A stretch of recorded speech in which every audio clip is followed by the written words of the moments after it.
dari rekan-rekan namanya Alif Fajar Wibawa, mahasiswa UIN Muhammadiyah ada. Baik, pertanyaan dari Anda Bu ya, bagaimana cara kita menghilangkan sifat sombong yang datang secara tiba-tiba Bu?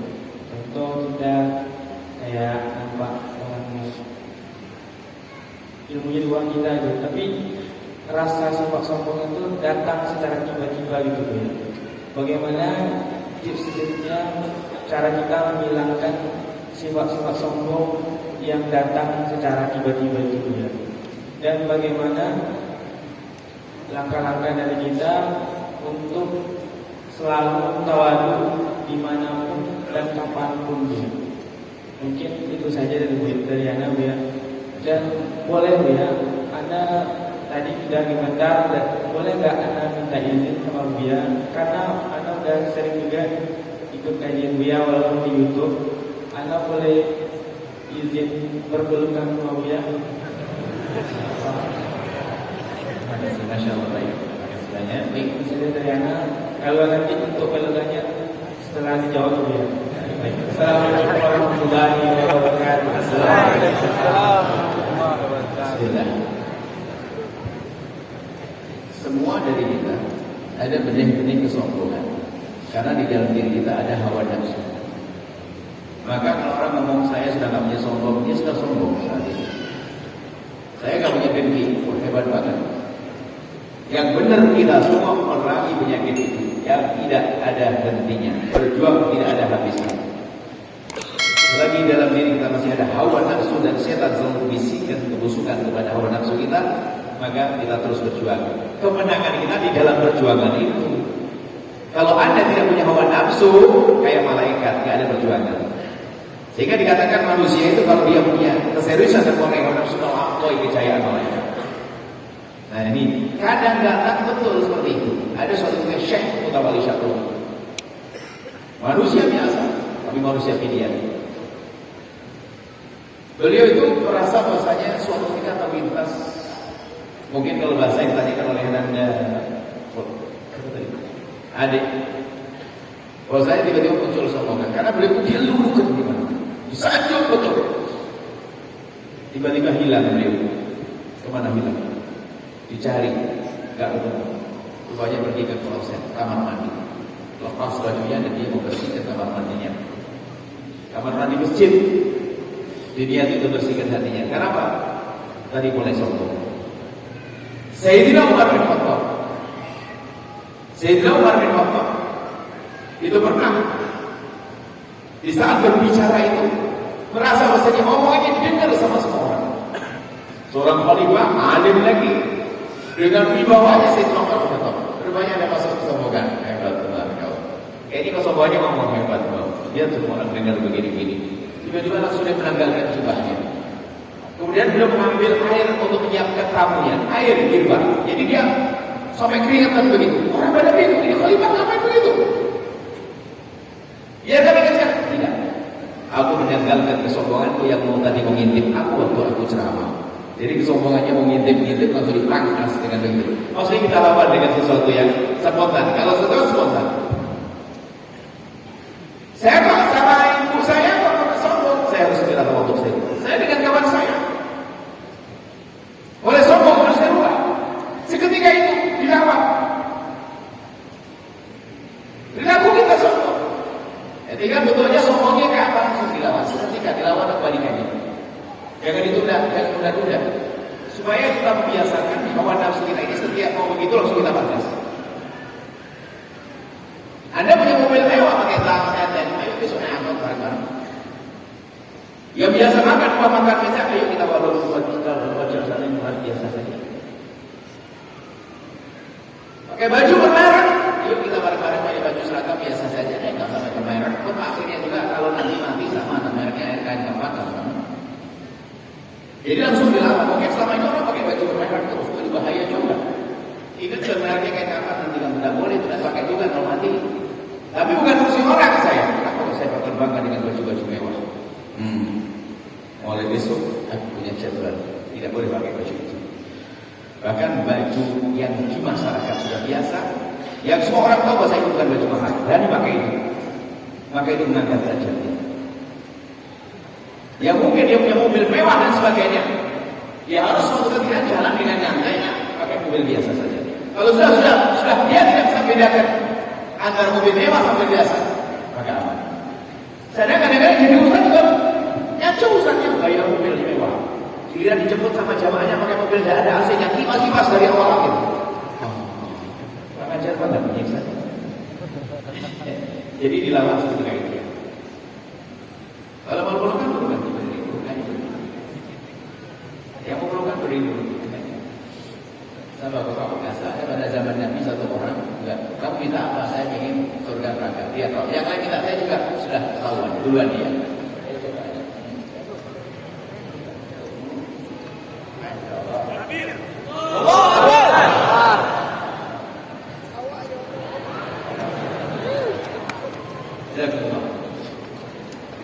Yang lain pengen, salahnya ada jadi dia.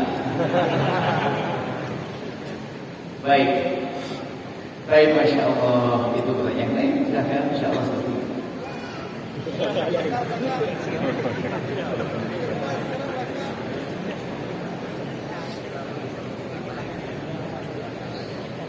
Yang bagiannya bagi pik. Pak,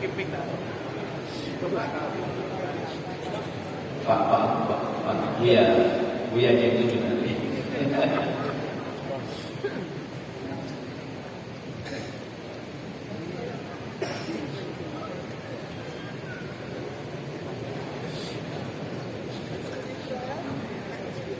Assalamualaikum warahmatullahi wabarakatuh.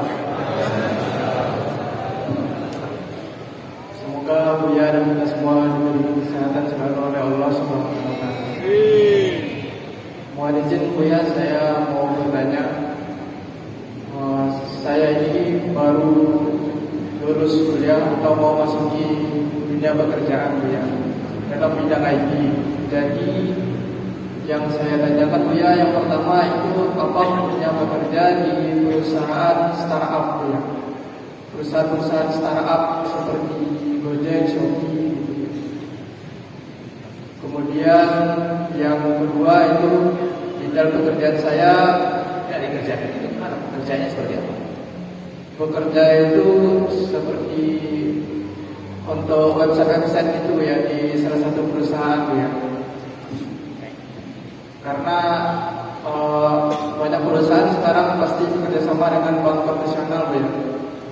Kemudian yang kedua itu kerjaan detail saya seperti uji kelayakan suatu website sebelum dirilis gitu ya. Jadi apabila saya ada proyek seperti kayak website itu, mohon maaf ada seperti gambar wanita yang kelihatan auratnya kemudian tidak memakai jilbab, itu apakah saya ikut berdosa atau tidak? Kemudian tugas saya itu hanya untuk ngetes saja, bukan merancang atau membuat gitu ya. Kemudian yang ketiga itu karyawannya pasti pakai tabung konvensional. Itu apakah saya dapat dosa jariah atau dapat riba juga atau gimana Bu ya? Sekian, terima kasih. Assalamualaikum warahmatullahi wabarakatuh. Assalamualaikum. Yang pertama, bekerja di seperti yang Anda ceritakan ini. Seperti yang itu ada orang bertanya, gimana sih tentang hukum internet, hukum membuat situs-situs seperti itu dan sebagainya. Kan gitu kan, seperti itu kan. Maka itu pada dasarnya hal yang mubah. Akan menjadi berubah hukumnya, yaitu di saat digunakan untuk apa sesuatu tersebut. Itu. Kalau kerjaan normal nggak ada masalah. Tapi kalau Anda tahu bahwasanya ini akan digunakan untuk kemaksiatan lalu Anda bantu, Anda ikut bagian di dalamnya.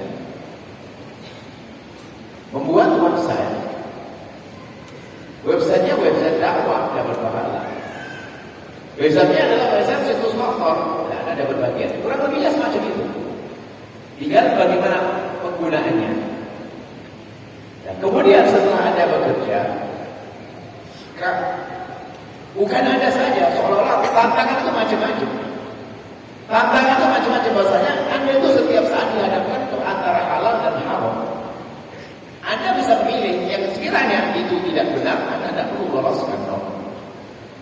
diambil. Wah, ini nggak sesuai dengan manhaj saya. Saya nggak boleh saya urus pada kalian untuk menyeleksi. Anda punya hak untuk itu. Jadi ada pilah dan ada pilih. Semuanya begitu. Kita dalam bekerja itu begitu. Antara pekerjaan halal dan haram, halal selalu begitu. Iman digunakan. Ada adalah di saat Anda mempertahankan yang halal. Kemudian Anda tinggalkan yang haram. Kemudian Anda berusaha dengan orang yang masih urusan dengan bank konvensional dan sebagainya. Ingat wahai hamba Allah. Lagi-lagi tidak boleh kita sombong. Anda boleh dari diri Anda saja boleh berusaha dengan sesuatu yang ada hubungannya dengan keharaman mungkin. Itu adalah dasar pertama. Tapi saat Anda melihat orang lain nggak boleh ada pukul rata bahwa dia menjahat, dia nggak benar. Anda tidak tahu apa yang ada di hatinya. Mungkin dia sebenarnya sedih, ini sudah lama, sudah belum tuntas. Dia sudah ada budak-budak di dalam hati untuk meninggalkan yang demikian itu. Anda tidak tahu itu semua. Makanya kita tidak boleh juga yang sudah hijrah ke tempat yang baik, jangan sekali-kali merendahkan orang yang masih berada dalam lubang kehinaan. Anda tidak tahu apa yang di hatinya. Tapi yang boleh di hati Anda, yang Anda sebutkan adalah Anda punya kasih sayang padanya. Misalnya Anda mendoakan dia setiap malam, ya Allah, itu adalah orang-orang yang baik, tapi dia masih urusannya dengan dunia keharaman, ya Allah, dunia riba dan sebagainya. Anda doakan semacam itu. Nah, adapun Anda berurusan dengan orang yang masih menggunakan seperti itu, Anda tidak bisa dikatakan dosa, kecuali Anda bantu spesial untuk itu. Itu kan urusan dia. Orang belanja pada kami, dia duitnya ditabung di mana saya tidak tahu. Itu urusan dia. Jadi urusan Anda adalah Anda halal karena Anda tidak memfasilitasi mereka untuk mengambil yang halal. Beda. Jadi Anda tidak usah takut, ini adalah semuanya urusan dengan dunia konvensional dan sebagainya. Itu urusan dia dengan Allah dan semoga diberi hidayah dari. Anda pun ternyata dia belanja kepada Anda tidak perlu cari-cari. Tanya. Kalau ada orang belanja ke toko Anda, dari mana duitnya? Anda simpan di mana? Tidak ada. Islam tidak menghancurkan demikian itu. Itu nyakiti itu orang beriman. Ini duitnya di mana? Simpan di mana? Nah, enak banget kalau Anda berinya pada Anda. Kita pada dasarnya kita khusnul insya Allah dari harta yang halal dan bersih. Baru kalau kita melihat sesuatu yang haram sesungguhnya ada proses yang lembut dan indah kita untuk mengingatkannya. Jadi saya kembali kepada Anda niat yang baik, istimewa, tapi harus ada batasi. Tidak boleh menjadi merendahkan orang lain pada akhirnya nanti. Ada istimewa. Karena khawatir, giroh yang luar biasa untuk menjadi baik ini kadang-kadang itu bagi setan menjadi merendahkan. Ya Allah kasihan. Astagfirullahaladzim. Nah ini merendahkan orang lain. Soal Anda sudah istimewa, insya Allah. Adapun tadi kurang lebihnya seperti itu semuanya terjawab bahasanya. Orang berusaha dengan dunia semacam itu, Anda jangan boleh bagi Anda berusaha dengan orang yang masih berusaha dengan konvensional dan sebagainya. Yang harus Anda tumpangi dalam urusan Anda adalah doa untuk mereka. Dia berusaha dengan saya, ya Allah bimbing dia, berikan jalan yang baik, ampuni dia dan seterusnya, bukan untuk menjanji dan merendahkan. Khususnya yang sudah hijrah, hati-hati yang sudah hijrah. Dulu banyak masalah utang, kemudian sudah hijrah. Ingat, jangan sampai dengan hijrah Anda menjadi sombong. Ingat, mereka adalah umat Nabi Muhammad. Biarpun banyak dosa di hatinya ingin diampuni oleh Allah. Cuma perbedaannya adalah kekuatan mereka dalam bertobat, kekuatan mereka dalam hijrah bermacam-macam. Apalagi masih dalam dunia riba itu. Kami menemukan berapa kali kita menemukan orang nangis, ya, saya pengen hijrah, saya ingin tinggalkan keharaman ini, tapi saya belum bisa. Saya baru telaskan 10 tahun karena hartanya banyak banget. Gak bisa langsung 3 tahun selesai. Yang penting Anda niat hijrah, niat meninggalkan sudah cukup. Ini bagus sekali. Orang mau kerja mikir halal haram. Sisi ini yang saya pilih. Suatu kita ada anak muda seperti Anda. Setelah lulus kuliah dia daftar di 3 perusahaan. Dia bertanya, dia saya mau daftar ke perusahaan referensinya ini. Boleh tidak? Oh halal boleh. Karena perusahaannya perusahaan halal semuanya, nggak ada haramnya. Ternyata setelah lulus datang lagi. Mestinya kan tinggal lihat gaji yang tertinggi kan. Tanya lagi, ya di antara 3 yang paling halal yang mana? Kacau ini, semuanya halal. Yang paling halal adalah urusan keseharian. Coba kau masuk ke sana. Bagaimana pergaulan di dalamnya? Lagi perempuan, batasan-batasannya itu saja. Ibadah itu seperti apa di sana? Kau pilih sendiri. Ternyata setelah dia masuk ke dalam melihat, kepilih enggak yang paling rendah, enggak yang paling tengah, pas yang gajinya tengah-tengah. Lumayan dia pas. Jadi enggak berat dia. Allah mudahkan dia. Coba yang paling akhlak, yang paling bagus akhlaknya, yang gajinya paling rendah, setan juga bisik. Ngapain kamu ngambil yang ini? Tapi yang jelas kami bangga dengan anak muda yang seperti itu. Bukan asal, sekarang lah gila mendapatkan duit, nggak pernah peduli. Biarpun kadang-kadang di rumahnya sang ustaz sekalipun, mungkin anaknya kiai yang nggak peduli, atau mungkin seorang ustaz karena ramah dengan dunia, nggak peduli dengan halal haram. Jadi anak muda baru kuliah pikir begini, ini istimewa, ini mahal begini. Pikir halal nggak kerjaan saya? Ini halal nggak kerjaan belum kerja ya? Sekarang ada orang mau dekat sama ustaz takut sama dekat-dekat lagi dibilang haram. Wah ini kacau. Istimewa ada, semoga Allah berbanyak orang-orang yang takut keharaman seperti Nanda yang bertanya itu. Allah a'lam bishawab. Ada sembilan. Tidak ada aja. Berapa sampai berapa?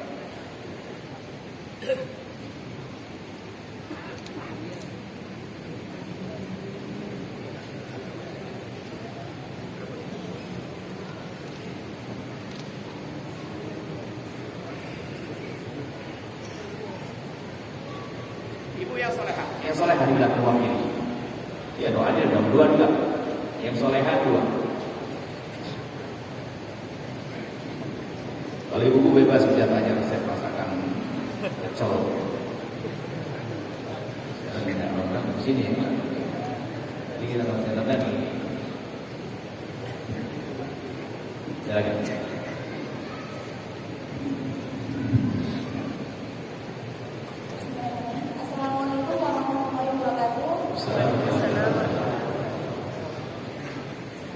Alhamdulillah, terima kasih kesempatannya sudah memberikan saya bertanya.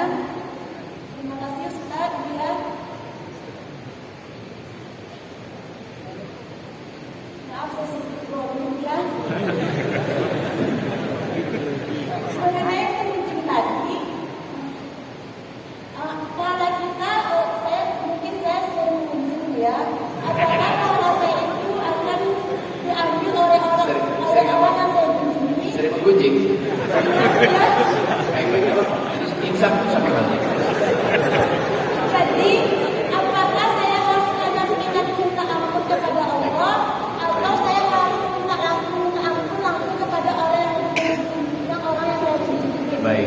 Sebab saya pernah mendengar bilang itu sama saja kita membuka aib kita sendiri. Dan Allah marah jika kita membacakan aib kita secara terang-terangan. Bagaimana solusinya?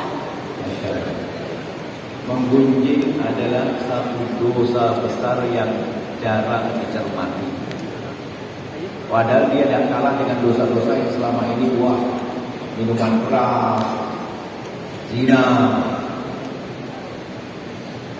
Dosa besar yang jarang dicermati. Bahkan kadang lebih gede daripada dosa-dosa itu.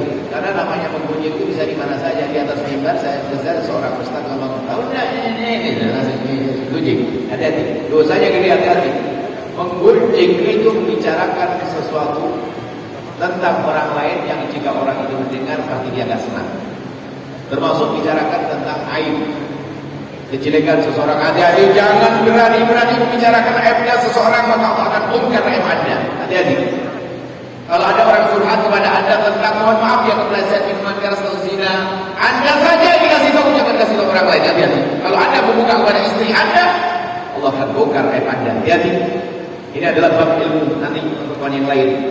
Kita sering orang curhat ke kita adukan ke orang lain, habislah naudzubillah. Gunjing namanya, haram, dosa gede. Lalu bagaimana taubat gunjing? Taubat itu ada ilmunya, kalau salah ilmunya sengsara, berat.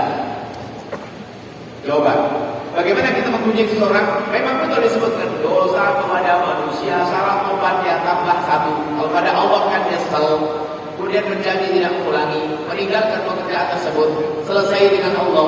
Tapi kalau dengan manusia tambah satu, harus minta maaf, kan gitu maksudnya. Wah, ini pusing. Betul, tiba-tiba ada datang ke rumahnya dia, Bu Haji, mohon maaf, kenapa?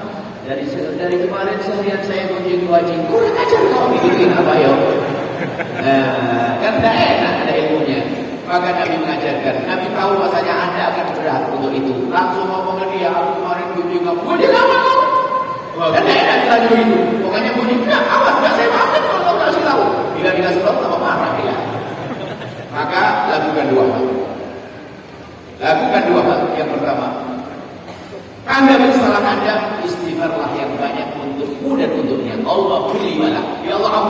dan dia nggak habis-habis ya Allah ampun. Nabi yang menyebutkan, Nabi yang ngajarkan. Dalam hadis sebutkan apa? Mintalah ampun kepada Allah untukmu dan untuk dia. Maksudnya apa? Kapan engkau minta ampun kepada Allah untukmu, jangan lupa kau bahwa dia akan diampuni oleh Allah. Karena hati-hati kalau anda tidak dimaafkan maka anda akan sengsarakan itu. Ini yang pertama. Yang kedua, seperti dirimu pernah menyebut kejelekannya di tempat tersebut maka anda rubah jadi sebut kebaikannya di tempat tersebut. Seperti engkau pernah menyebut kejelekan di tempat itu, rubah tersebut kebaikannya di tempat itu. Ditumbangi. Wa ati sayyi'atal hasanata. Jadi dulu kita ngomongin, tahu enggak kau ibu itu gini. Sudah tutup. Masya Allah, ingat enggak? Ibu, tahu enggak kata sebelah? Masya Allah, dia itu rajin bantu masjid dan sebagainya. Dirubah, sebut kebaikannya.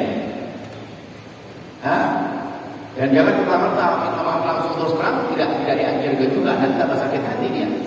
Baik seperti itu insya Allah Anda lakukan. Anda minta ampun untuk dia, kemudian Anda sebut kebaikannya di tempat Anda menyebut kejelekannya. Dengan itulah maka Allah akan mengampuni Anda. Setelah itu ada tidak boleh Anda mengunjing yang lainnya. Jadi tobatnya hati-hati. Bahaya gunjing itu kadang menjadi makanan sampai dikatakan fakihatul fuqaha. Ustaz bahkan yang sering gunjing dalam ulama menyebutkan atau Syekh Ghazali. Fakihatul fuqaha, camilannya ustaz. Ustaz yang sombong jelekin pondok lain. Begini ustaz ini ada. Ustaz ini neraka jahanam.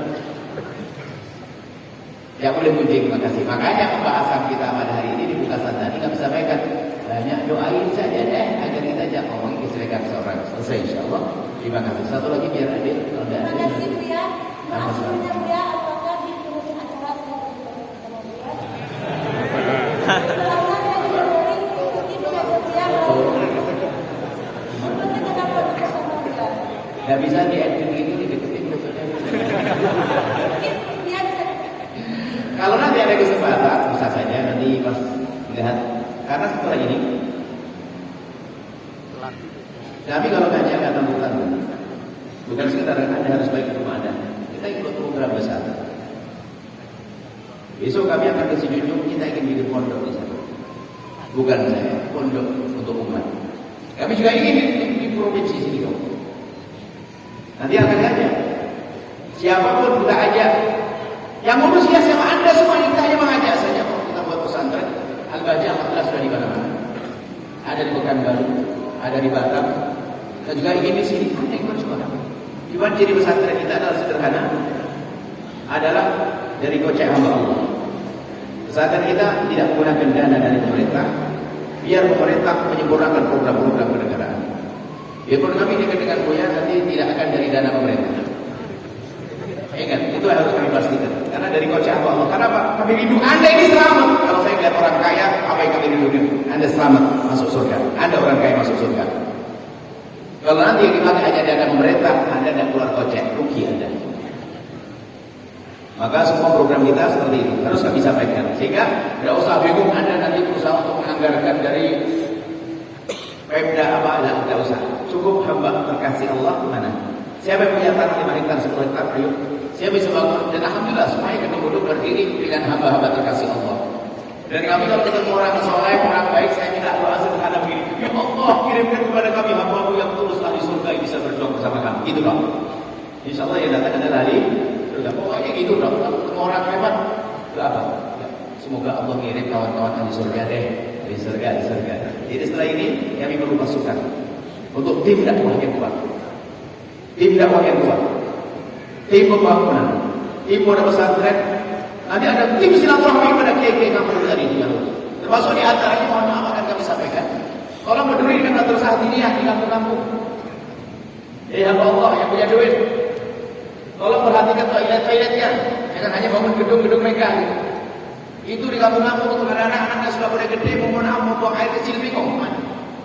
Ya kan di kampung-kampung itu ya. Toilet yang menutup aurat. Istimewa. Ini akan kita jadikan gerakan di antara perjuangan dakwah nanti. Kalau kita ada pondok biasanya itu. Kita lihat musola ini yang biasa Ramadan ramai. Toiletnya lengkap kemudian. Toilet yang menutup aurat. Kalau buang air kecil, buang air besar aman. Laki perempuan terpisah. Ini harus jadi program itu nanti. Insya Allah nanti setelah ini kami duduk sesaat. Kami ingin menjaring para pejuang Rasulullah yang punya lahan, punya rezeki, punya tenaga, punya ide, punya doa. Ingat, yang berjuang tidak harus lihat duitnya ya. Anda mungkin tidak punya uang, tapi Anda punya hati, Anda punya doa. Ini kami rindukan. Yang penting semangat untuk berjuang. Nanti setelah ini kami duduk di pojok sini. Nanti insya Allah kami kemudian kita bentuk tim. Insya Allah di bawah pengayoman, di bawah naungan Buya. Insya Allah beliau akan lihat. Dan beliau setelah itu saya kenal insya Allah. Jangan amat biarpun kita dekat dengan beliau nanti tidak ada duit dari pemerintah. Kita tidak mau. Beliau kerjanya persatuannya. Beliau harus jadi gubernur yang sukses membangun gini. Tidak usah pakai bangun pondok. Bangun pondok Anda ini bangun pondok semuanya. Tidak harus dari beliau. Baik. Ya insya Allah satu lagi. Solehah. Biar adil semuanya. Gimana di sana?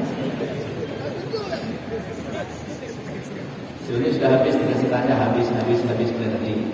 Cuman kalau kita nggak ada dengan ibu-ibu masakan bisa asin semuanya nanti muncul. Silakan ibu yang solehah. Lalu ditutup dengan doa. Assalamualaikum warahmatullahi wabarakatuh. Wassalamualaikum. Baik, perkenalkan saya Yudhani, salah satu dari mahasiswi Universitas Islam Negeri Nampol Padang. Terima kasih Bu ya telah memberikan kesempatan kepada saya untuk bertanya. Gini Bu ya, Anda kan tinggal di kampung yang masyarakat itu masih dibilang awam tentang agama, apalagi cadar Bu ya. Kadang masyarakat bilang orang yang bercadar itu aneh. Nah, jadi menurut Bu ya, apa hal yang seharusnya saya lakukan atau bagaimana solusinya menurut Bu ya? Terima kasih Bu ya. Masya Allah. Anda yang solehah insya Allah. Beliau bangga dengan semangatmu untuk menjaga dirimu dari dipandang kaum pria dengan menggunakan cadar. Bagi Buya adalah poin kebaikan untukmu. Tetapi di saat urusan dengan masyarakat, dia akan bicara beda. Hukum menggunakan cadar dulu. Cadar bukan adat Arab, tapi cadar adalah syariat. Jadi menggunakan cadar adalah menjalankan syariat. Cuman perbedaan di antara para ulama tentang cadar. Kebanyakan mengatakan cadar adalah wajib. Tapi ada yang mengatakan tidak, ulama besar, dan itu yang banyak dipakai di negeri kita ini. Dan mereka sudah sah yang pakai penutup sekujur tubuh kecuali wajah dan telapak tangan. Itu masih lumayan. Artinya ada dua pendapat.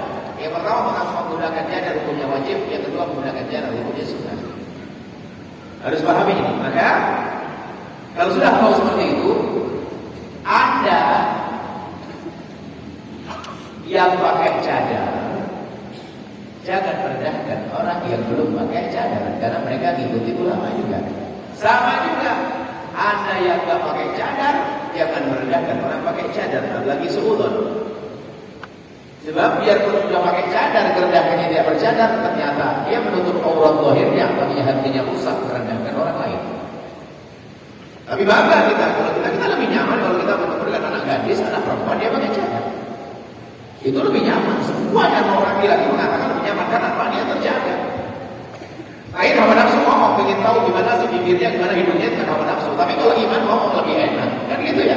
Saya nggak usah kebayang-bayang bibirnya kayak apa, hidungnya kayak apa, kan begitu. Secara iman lebih aman. Tapi secara hawa nafsu, nasarannya apa sih? Ini kan hawa nafsu, setan. Tinggal kita bicara dengan apa? Baik, karena ini ada perbedaan ulama, wahai Anda solehah yang baik, maka sesuaikan. Jika di kampungmu kamu punya kiprah, punya ilmu yang bisa bermanfaat di sana, ternyata cadar itu menghalangi, mungkin di masyarakatmu ya udah tidak usah pakai itu dulu. Baru nanti setelah itu paham, setelah paham mungkin bersepakat, yuk kita pakai cadar esok hari setelah itu. Jadi Anda jangan membuat penghalang di antara mereka. Masalahnya orang awam yang penting mereka itu menutup aurat.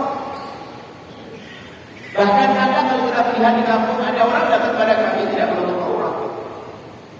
Namanya santri itu kan macam-macam urusan. Ada orang pakai rok pendek, pakai celana apa? Oh iya, di stop sama anak. Mau ketemu dia apa nih? Jadi ketemu dia apa nih? Ketemu dia apa nih? Jadi yang dijaga dia kamu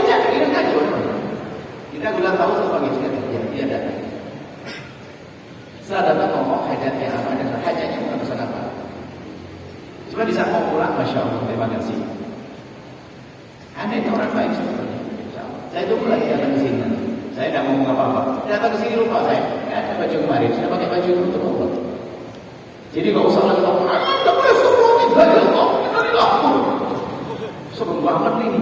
Jadi ajak orang dengan kelembutan dan keindahan. Memang dia salah. Dia salah, tapi itu sedang lembut. Nah, maksud kami apa? Anda lihat kondisi masyarakat Anda. Kalau memang di situ tidak pakaian Anda satu-satunya, sementara pakai cadar lalu mengganggu, maka lebih baik Anda tanggalkan dulu untuk sementara. Di kampung lain oke lah. Tapi kalau di sana masih ada yang lainnya dan Anda ingin mempertahankan kekuliaan Anda tidak usah dakwah di situ. Bumi Allah masih luas. Seperti itu ya. Jadi luas, tidak masuk Anda wilayah sombong, tidak merendahkan orang lain, dan jangan bikin orang ketakutan juga. Kemudian kami juga melihat sebagian orang yang anti cadar, hanya gara-gara ada orang pakai cadar ngebom dan sebagainya. Anda ini kalau orang cerdas itu jangan mukul rata dong. Nah, gara-gara orang pakai cadar ngebom, dibikin yang pakai cadar ngebom semuanya. Tapi tidak, jamaah kami, jamaah yang bersama kami suka-suka kalau Anda pakai cadar, itu bagi kami adalah lebih nyaman. Kalau tidak pun Anda insya Allah jadi ahli surga tertinggi, bisa kok, ada masalah. Yang nggak boleh adalah merendahkan dan sombong. Masya Allah. Ini saja. Terima kasih. Semoga Allah mempertemukan hati kita. Bukan sekedar biasa, setelah ini ada pertemuan kemaluan sebetulnya tidak boleh malu-malu. Hari ini, setelah ini yang ingin bergabung, Anda yang punya tenaga, ide-ide cemerlang untuk dakwah, apapun model dakwah, tidak harus sponsor, ide. Apa saja. Ada yang tanah, ada pembangunan, ada ini, ada harga. Saya punya apa bagi wakaf dan sebagainya. Jangan ragu. Kita akan buat tim, nanti kita akan kerjakan bersama. Kita akan menjadikan membuka lahan pahala yang besar. Insya Allah akan jadi pondok besar di sini. Dan ingat lagi mohon maaf, belum lupa. Siapapun yang sudah punya ikatan dengan guru, jangan pindah kepada kami kalau Anda tinggalkan guru Anda. Ingat, saya tidak mau itu. Anda tetap dengan guru, kalau dengan kami babnya tambahan. Kalau Anda tinggalkan guru lalu pergi kepada saya, itu namanya khianat. Anda tidak suka. Kami tidak mau. Ingat, yang sudah punya guru, semakin kuat dengan gurunya. Lalu dengan kami babnya apa? Tambahan, biar naik pangkat. Masa hanya tingkatnya begitu? Dong, biar naik pangkat. Gitu saja insyaAllah. Bismillahirrahmanirrahim. Terima kasih. Ya, insyaAllah. Alhamdulillahirrahmanirrahim. Ala habibina sayyidina Muhammad. Allahumma ya Allah ya Rahman ya Rahim. Ya Rahman ya Rahim, pandang kami dengan kasih sayang dan cinta dari Allah. Ya Allah, mereka adalah hamba-hambamu yang rindu kemuliaan. Maka kami mohon muliakan mereka, muliakan dalam diri mereka, muliakan di rumah tangga mereka, muliakan di masyarakat mereka, muliakan mereka di dunia, muliakan mereka kelak di padang mahsyar, muliakan kelak di surga-Mu ya Allah. Ya Allah, mereka datang ke tempat ini Allah dengan hati yang penuh kerinduan kepada keridhaan-Mu. Maka ridhoilah mereka ya Allah. Mereka datang ke tempat ini rindu pengampunan-Mu. Maka ampuni mereka ya Allah. Jangan sisakan sedikit pun dari dosa-dosa kami ya Allah. Kami banyak dosa ya Allah. Ya Allah, ya Allah, siapapun dari kami yang datang ke tempat ini ya Allah, mereka tidak akan datang ke tempat ini kecuali Kau pilih. Maka kami mohon ya Allah, ampuni kami ya Allah. Jangan sisakan sedikit pun dari dosa-dosa kami. Dosa kami sangat banyak ya Allah. Puji syukur kepada-Mu telah mengumpulkan kami di sini ya Allah. Dosa kami sangat banyak ya Allah. Sesaat kami berdosa dengan lisan kami ya Allah. Sesaat kami berdosa dengan mata kami ya Allah. Sesaat kami berdosa dengan telinga kami ya Allah. Sesaat kami berdosa dengan anggota tubuh kami ya Allah. Dosa-dosa itu ya Allah. Ya Allah, jika tidak Kau ampuni, maka kami akan sengsara kelak ya Allah. Kami mohon ampuni dosa kami ya Allah. Kami tahu dosa kami sangat banyak, akan tapi kami yakin dan tahu pengampunan-Mu lebih agung dari dosa kami. Maka ampuni kami ya Allah. Jangan sisakan dosa kami sedikit pun ya Allah. Kami takut murka-Mu dan neraka-Mu ya Allah. Dan kami mohon ya Allah, jadikan kami hamba yang saling mencintai karena-Mu ya Allah. Kami jadikan kami hamba yang saling mencintai karena-Mu. Hati kami Engkau yang kuasai ya Allah. Titipkan di hati kami kecintaan kepada mereka semua ya Allah, agar kami hidup dengan cinta, tanpa benci, tanpa dengki, tanpa dendam ya Allah. Dan kami mohon ya Allah, jika ada orang menyakiti kami, zalim kepada kami, aniaya kepada kami, menfitnah kami, menggunjing kami, prasangka buruk kepada kami mohon ampuni dia ya Allah. Jangan hukum dia ya Allah. Berikan segala kebaikan ya Allah, dan hentikan dari kezalimannya ya Allah. Jadikan mereka orang-orang yang bercinta ya Allah. Kami tidak ingin mendendam kepada siapapun dari hamba-Mu ya Allah. Kami masjid ini Allah, siapa pun yang berjuang di dalamnya, yang berinfak, berwakaf dan memakmurkan, yang menghadiri masjid ini, berikan segala kebaikan ya Allah. Kami mohon ya Allah, jaga kami semua ya Allah, ampuni kami, angkat derajat kami ya Allah, jadikan kami semua merindu ridho-Mu, jadikan kami orang-orang selamat kelak di surga ya, kelak mulia kelak di surga ya Allah. Siapapun kami dari pejabat dan rakyatnya, yang kaya dan layak, semua yang ada di sini ya Allah, jadikan kami ahli surga-Mu ya Allah, seperti Engkau kumpulkan kami saat ini ya Allah. Kami ingin kumpul kembali kelak di surga, di tengah-tengah kami ada kekasih-Mu Nabi Muhammad, dan kami mohon ya Allah, berikan kepada mereka kesuksesan di dunia dan kesuksesan di akhirat. Yang sempit rezeki lapangkan dengan rezeki yang halal berberkah, yang sakit sembuhkan, yang hutang mudahkan kami dalam bayar hutang kami. Jadi kami mohon ya Allah, ampuni orang tua kami dan guru-guru kami ya Allah, berikan kasih sayang kepada mereka ya Allah. Dan kami mohon ya Allah, wujudkan keindahan dalam rumah tangga kami, suami istri yang saling mencintai karena-Mu ya Allah. Jauhkan kami dari kezaliman dalam rumah tangga kami. Maka kami mohon ya Allah, jika di dalam yang hadirin ini ada hamba-Mu yang sering berbuat zalim kepada pasangannya ya Allah, apakah suami zalim kepada istri atau istri berbuat zalim kepada suami, kami mohon di majlis mulia ini lembutkan hati mereka, jadikan hidup mereka saling mengabdi dan dengan keindahan cinta ya Allah. Ya Allah, jangan ya Allah, kami tidak ingin mereka terus selalu dalam permusuhan dan pertikaian ya Allah. Jadikan keindahan mereka adalah di dunia sebelum di surga nanti ya Allah. Dan kami mohon ya Allah, ya Allah, tambahkan kecintaan kami kepada pasangan kami, agar kami mudah untuk mengabdi kepada mereka ya Allah. Dan kami mohon ya Allah, yang belum menikah, jaga kehormatan kemuliaan mereka, mudahkan mereka ya Allah untuk mendapatkan pasangan orang-orang mulia yang memuliakan, yang menjadi sebab mereka mulia di dunia dan di akhirat. Ya Allah, Engkau Maha Tahu, yang datang ke saya ke tempat ini bermacam-macam hamba-Mu dengan disiplin ilmu yang mereka miliki. Kami mohon ilmu apapun yang mereka miliki, jadikan ilmu menghantarkan ke surga-Mu ya Allah. Pekerjaan apapun yang mereka tekuni, jadikan sebab mereka selamat di dunia dan di akhirat. Ya Allah, kami mohon ya Allah, anak-anak kami jaga mereka semua ya Allah. Anak-anak kami ya Allah, kami lihat wajah-wajah mereka ya Allah. Itu wajah anak kami yang nomor 1, itu wajah anak kami yang nomor 2, itu wajah anak kami yang nomor 3, itu wajah anak kami yang nomor 4, itu wajah anak kami yang nomor 5, itu wajah anak kami yang nomor 6, itu wajah anak kami yang nomor 6, wajah anak kami itu ya Allah. Kami lihat saat ini, jadikan mereka anak-anak di surga, anak-anak ahli surga ya Allah. Mudahkan kami mendidik mereka ya Allah, mudahkan kami membimbing mereka mengantarkan kepada kemuliaan. Dan jika ada di antara yang hadir orang tua yang mempunyai anak jauh dari kemuliaan, kami mohon berkat kehadiran orang tua yang mulia ini, muliakan anak itu, kembalikan ke jalan yang Kau ridhoi ya Allah. Jangan biarkan terus anak itu larut dalam kehinaan. Dan kami mohon ya Allah, ampuni siapapun dari kami ya Allah, dosa kami ya Allah, dosa kami ya Allah. Mata kami ya Allah, hari ini mata kami banyak rusak dengan dosa-dosa itu ya Allah. Kadang kami tidak menyadari mata kami menangkap melihat yang haram, maka kami mohon ampuni dosa mata kami ya Allah. Mata kami ya Allah, sungguh jika Engkau ingin menghancurkan mata kami karena dosanya sudah sangat cukup, tapi kami mohon jangan hancurkan mata kami, ampuni kami dan jaga mata kami ya Allah. Jaga mata kami ya Allah, jaga telinga kami, jaga anggota tubuh kami. Dan kami mohon ya Allah, siapapun dari kami, entaskan kami dari kehinaan. Siapapun ya Allah yang jarang melakukan sholat, jadikan ahli sholat. Siapapun yang hadir di majelis ini, yang tidak hadir, yang mendengar suara ini, jika mereka sering tinggalkan sholat, jadikan dia ahli sholat.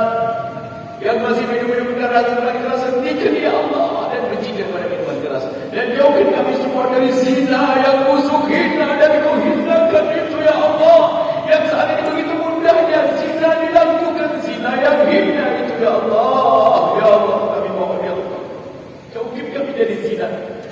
Dan kami mohon jika ada di antara kami ada hamba-Mu yang punya masa lalu kelam, pernah terpeleset dalam zina dan busuknya zina, kami mohon ya Allah, berikan kesadaran kepadanya ya Allah, dan bencikan kepada zina ya Allah. Tutup aib mereka di dunia sehingga tidak terhinakan di dunia, dan tutup aib mereka di akhirat sehingga di akhirat tidak tersiksa ya Allah. Bencikan kepada zina dan buka pintu halal untuknya ya Allah. Ya Allah, ya Allah, jauhkan dari zina. Dan kami mohon jauhkan kami dari menggunjing zina, jauhkan kami dari menggunjing ya Allah. Dan kami mohon ya Allah, ya Allah, jangan jadikan ini pertemuan terakhir kami. Kami masih ingin bertemu dan bertemu. Kami ingin bertemu dan bertemu dan bertemu terus di dunia ya Allah.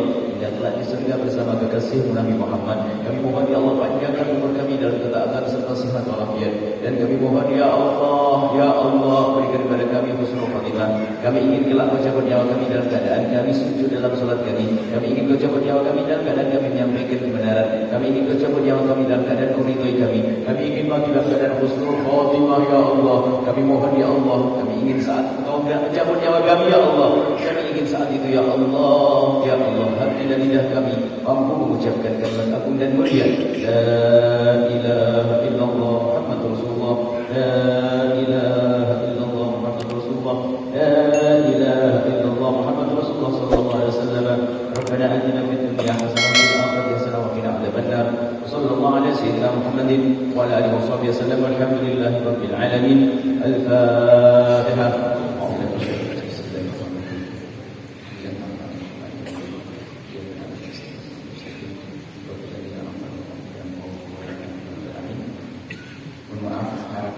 Kami untuk berpelukan dan bersalaman. Mungkin sebentar kita tidak bersalaman. Kami akan masuk ke dalam 3 menit.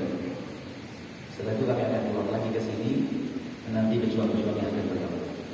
Silakan siapkan hati dan niat. Kami akan masuk sebentar. Setelah itu kami keluar lagi. Kami akan menemukan pejuang-pejuang Rasulullah insyaAllah.